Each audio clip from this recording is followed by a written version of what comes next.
Tell us what we need to know. Speak up. Whether it's beneficial information or essential to our lives, scripts or monologues, even poetry or rhymes, give us some food for thought, for we hungry for the drive. And in return, we supply you with feedback. Therefore, you and I both nourish the drive inside of us. Speak now or never. Either that or remain a cloud of dust. Some of us are here to speak. Inspirational quotes to sustain your focus, keep you from holding pieces, dropping out and off the streets. That somebody's story was yours. Speak now or hold your peace. Speak now or never. The mic is yours.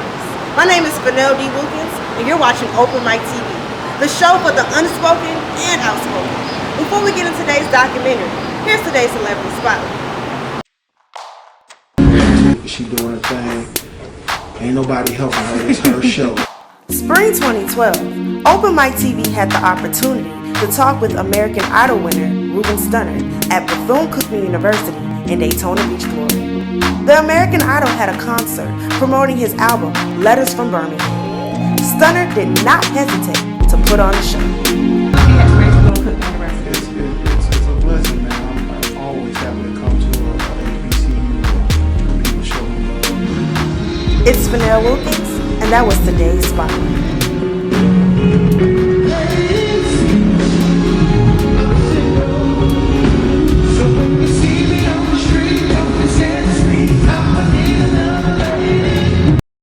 Skin dark like cola, words more honest than the rum which trickles down your tongue.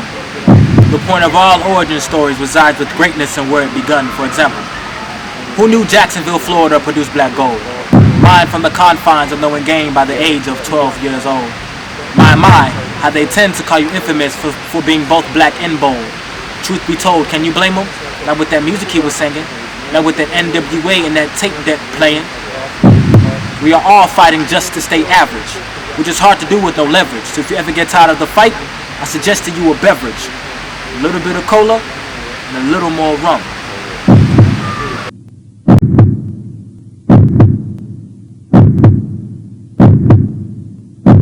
The poets started calling me the infamous because they said I don't bite my tongue, I just say what's on my mind. And so the poets just started calling me the infamous Kolarun thing. You know, unless you want the truth, don't go near cola.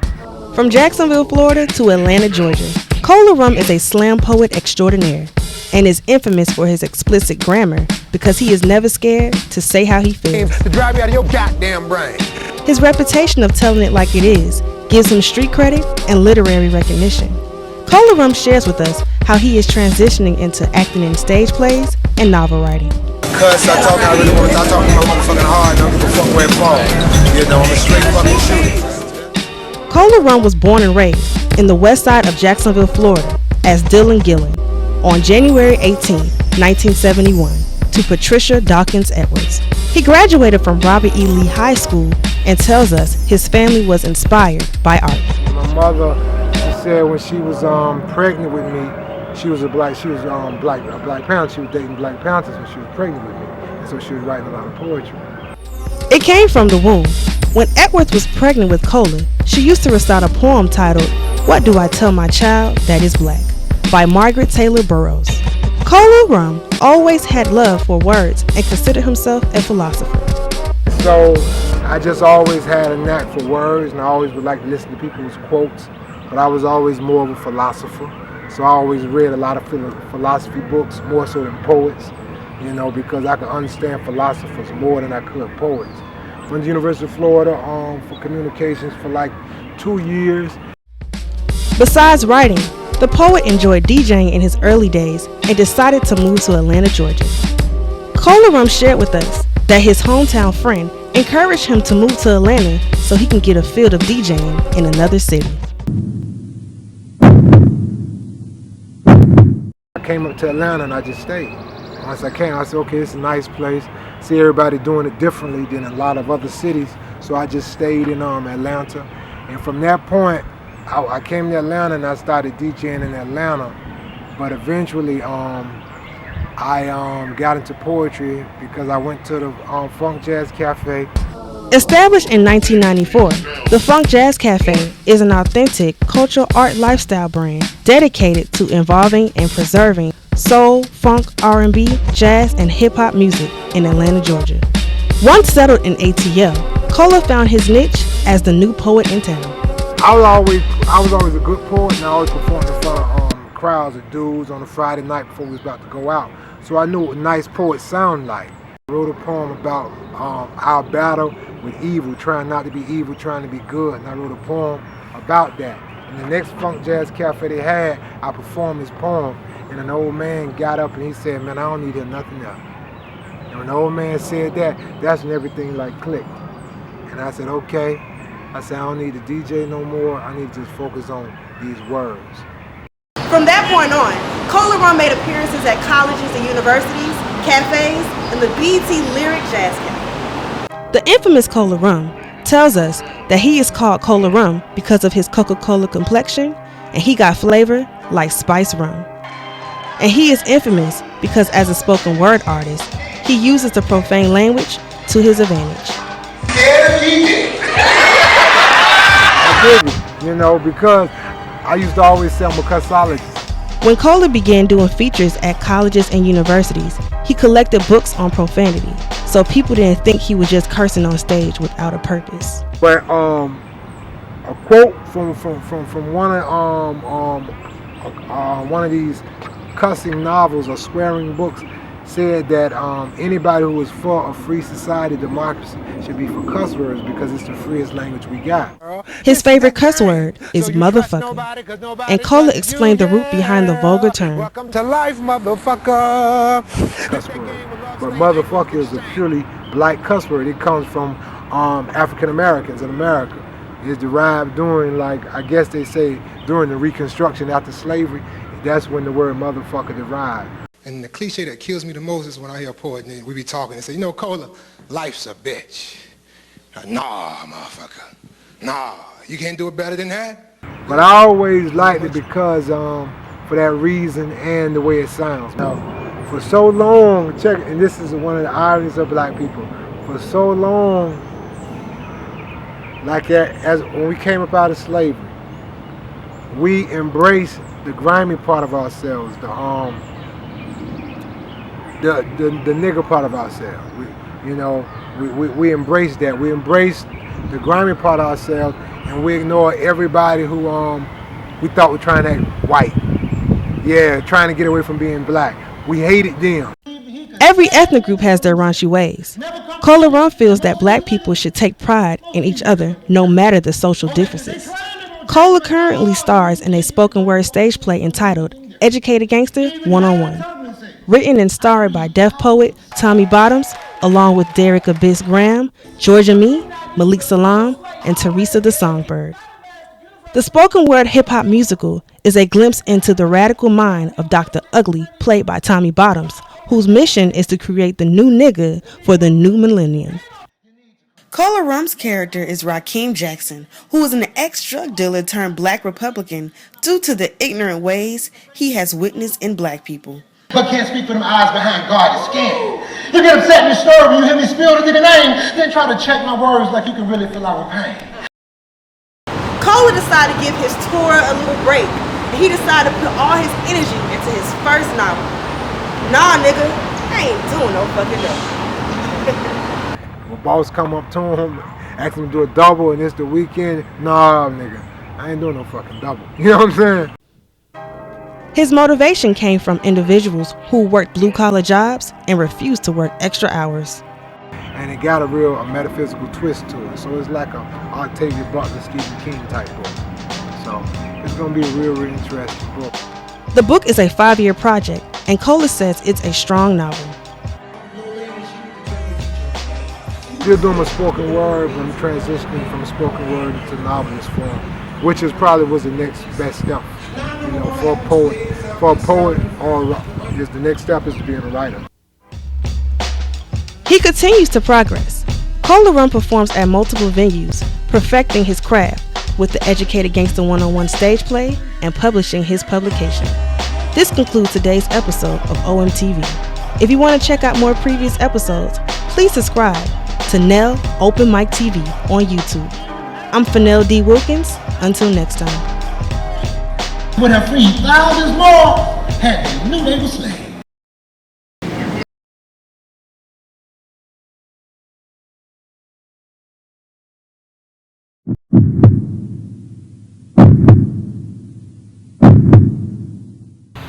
Why do people criticize the bling bling? Don't they know that's what the American dream means?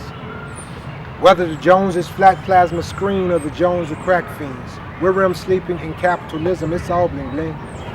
I know you're thinking not quite as I think and recite, because you're linking our plight with the blinking of ice. You think that your thinking enlightens while I'm just thinking of ice. Well, you might be the group thinking type because your lips syncing what's right. What is what ain't, people think. You're not cattle. Unravel the red tape to see that the manure is still warm. The mentality of these gangsters is the reality of your banker's mind state in its purest form. What is what ain't, people think. You're not cattle. Just bedazzled because we're all in this green dream unarmed. So let me unveil the two from a parallel view to show you that bling bling is the norm. The banker's image of success is their bling bling. The rapper's bling bling is their image of success. To get your interest, the rappers, they bragging with flawless glamorizing. For your interest, the bankers brag, they just call it advertising. Rappers lie about the reserves of paper money that they have. Bankers lie on paper about the reserves of money that they have. Yet one is esteemed while the others blaspheme. During his dream, it's all bling bling.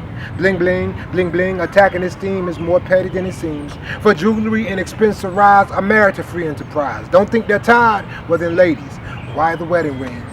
Hey, we've all been brainwashed by Lady Liberty, or better yet duct tape, by her persuading, delivery, and sexual shape. She teased our lust with her vagina. You know it was bait to inspire chase, so we rushed to be social climbers with the taste for higher stakes. The bling blingers, they once were clingers, their ring fingers and rubies were fake.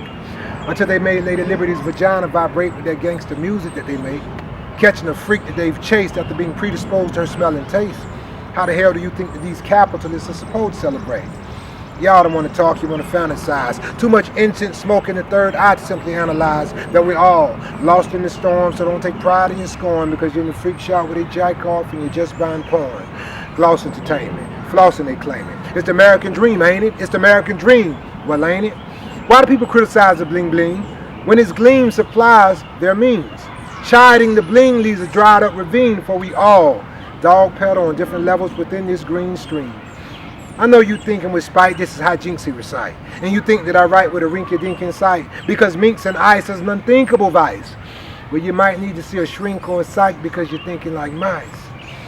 And my stinking makes it harder to swallow that this a lot of life. Swing credit cards, the lotto, yes, this a dollar life. The instincts to bottle will borrow, this a dollar life. We raised on a price, not saying that is right. The ice, it makes you holler, you bother to live a dollar life. So the righteous models you follow to live a dollar life. Now you're hornswoggled with scholars to live a dollar life. They feeding you a life that they don't even like. It's like, I'm not lighting a light for the bling blingers, I'm just telling y'all to duck when you point them fingers, since all the fame is a flim-flammer's game.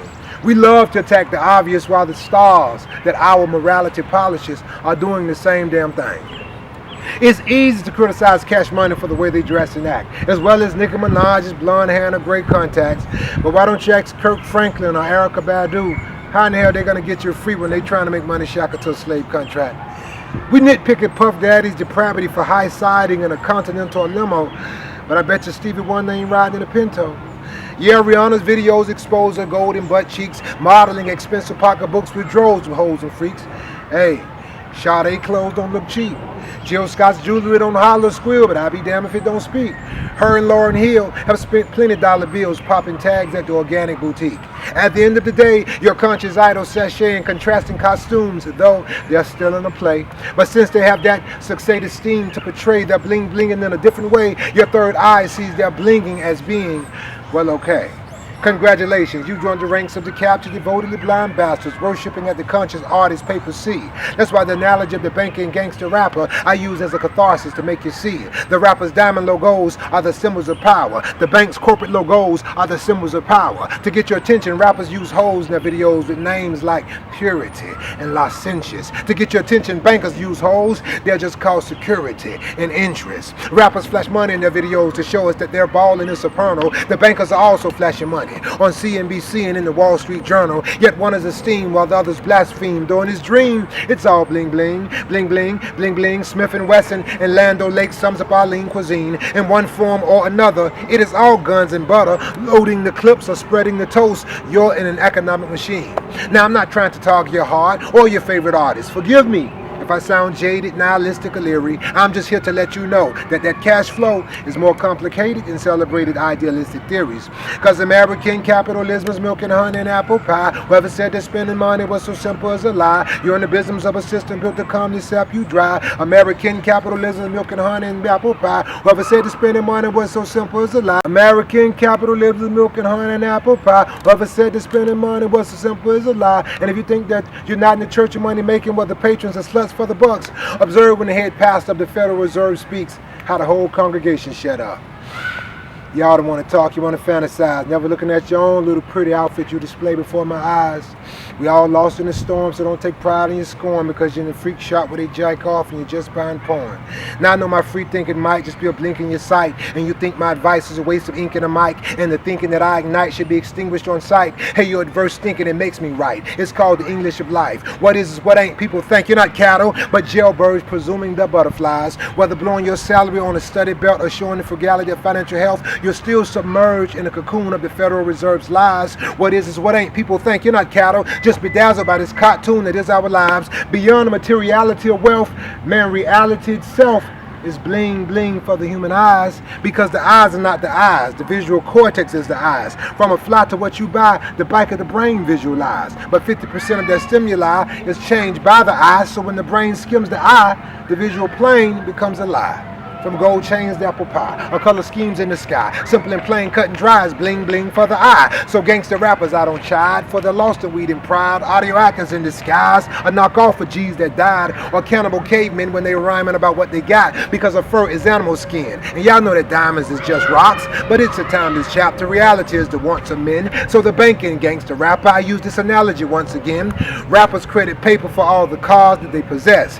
Bankers credit paper to get the cars they repossess. Rappers make a substantial feat to talk like prophets about their criminal charges in jail. Bankers make a substantial profit because their criminal fees and charges talk for themselves. Rappers say that they're the baddest trappers, using that white-headed hard. Man, bankers are the baddest trappers because they stalk their prey with credit cards. Yet one is esteemed while the others blaspheme. Though in his dream, it's all bling bling. A capitalistic machine, realistic a dream. From tight-fisted kings to ballers that scheme. Whether listed as bling or depicted as gleam, I scrawled this scene to make y'all deem that we're all lost in the storm, so don't take pride in your scorn because you're in a freak shop where they jack off and you're just buying porn. Are you in a weed spot where they sell X and rocks and you're just ordering the norm? Are you in a gun shop and it's half off on Glocks and you are just filling out a permit to carry form? I'm just saying, the bling blingers, they might be rotten, high-priced slaves whose possessions ill-gotten, but if you're not a counterfeiter printing money, guess what? You're in the field right beside them picking cotton, because bling is a disease full-blown and spinning's the syndrome. Don't think you're prone, well, like every last one of y'all in here. How many pair of shoes do you own? This is the land of brands, where they bling or is bland. That's why we love to be fans and eat food from a can. Where supply and demand comforts the violence in man. Yes, I play the devil's hand to make y'all all understand. American capitalism is milk and honey and apple pie. Whoever said that spending money was so simple as a lie. You're in the business of a system built to calmly sap you dry with that fake pretend money that the bankers will supply by and by. Yes.